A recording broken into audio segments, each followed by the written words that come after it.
A very good evening. Welcome to my channel General Knowledge Shots. So today we are discussing about the important laws in the chemistry that's for TG Science from NCERT. So the different laws are Boyle's law.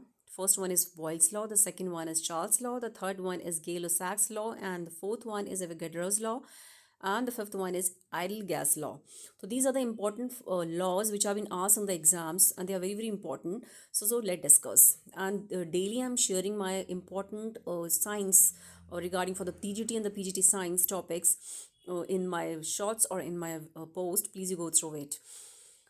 Boyle's law, what is Boyle's law? Boils law क्या होता है? ये state करता है कि constant temperature पे, जब हमारा टेम्परेचर कांस्टेंट होता है तो pressure is inversely proportional to the volume. For the constant temperature pressure is inversely proportional to volume. तो अगर हमारा वॉल्यूम बढ़ रहा है तो प्रेशर डिक्रीज होगा, प्रेशर बढ़ रहा है तो डिक्रीज होगा हमारा वॉल्यूम. ये किसके केसेस में होता है? रेस्पिरेशन. जब हम ब्रीथिंग करते हैं, रेस्पिरेशन करते हैं, तो जब उस टाइम पे ही जैसे हमारी चेस्ट एक्सपैंड कर रही है तो उस टाइम पे अंदर का प्रेशर डिक्रीज़ करता है. तो इसी तरीके से हवा जो होती है वो higher to lower pressure move करती है हमारी बॉडी में.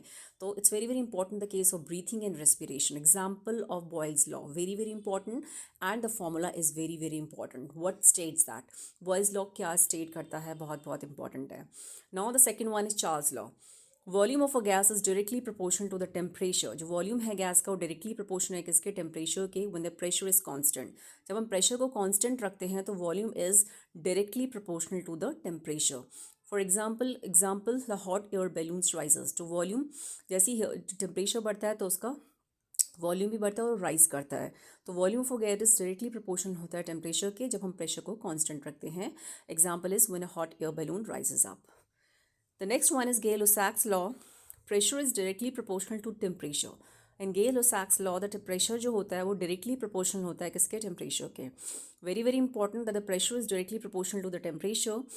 And when volume remains constant, जब हम volume को constant रखते हैं तो pressure जो होता है वो directly proportional होता है उसके temperature के. जब हम उस टाइम पे क्या करेंगे? जब हम अपने वॉल्यूम को कांस्टेंट रखते हैं. तो ये Gay-Lussac's लॉ कहता है कि pressure is directly proportional to temperature when the volume remain constant. Example pressure cooker. क्योंकि प्रेशर कुकर किस फिनोमेनन पे बेस्ड होता है कि प्रेशर बढ़ता है, टेम्परेचर बढ़ता है तो प्रेशर बढ़ता है और उस तरीके से खाना जल्दी पकता है. तो with increasing temperature pressure is directly proportional to temperature. With increasing temperature pressure is also increases. Example pressure cooker. Now the next one is Avogadro's law. Avogadro's law states that volume is directly proportional to the number of moles of gas at constant pressure and temperature. जो volume होता है किसी भी gas का is directly proportional to the number of mole. जितनी भी number of moles हैं उसके अंदर, भाई जिस गैस में जो गैस है वो नंबर ऑफ मोल्स से बनी हुई है. नंबर ऑफ मोल्स जो प्रेजेंट है गैस के अंदर, जितनी अमाउंट ऑफ मोल्स से गैस बनी हुई है उसके वॉल्यूम उस जो होता है उसके डायरेक्टली प्रोपोर्शनल होता है at constant pressure and temperature. इस केस में टेम्परेचर और प्रेशर दोनों कांस्टेंट होते हैं एवोगाड्रोस लॉ में.